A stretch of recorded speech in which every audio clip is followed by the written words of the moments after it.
Olá, meus anjinhos! Vamos para a matéria de natureza.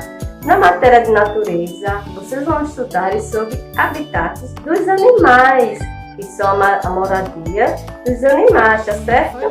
Então, no livro de vocês, na página 14, então veja só o que vocês vão fazer.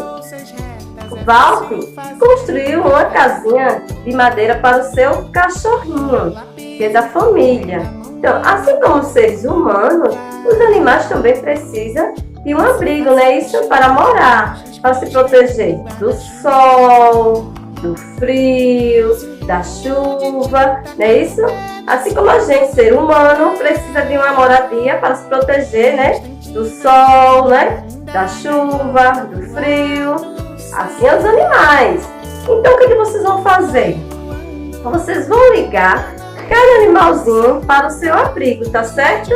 Capriche e faça com muita atenção. Tchau, beijo.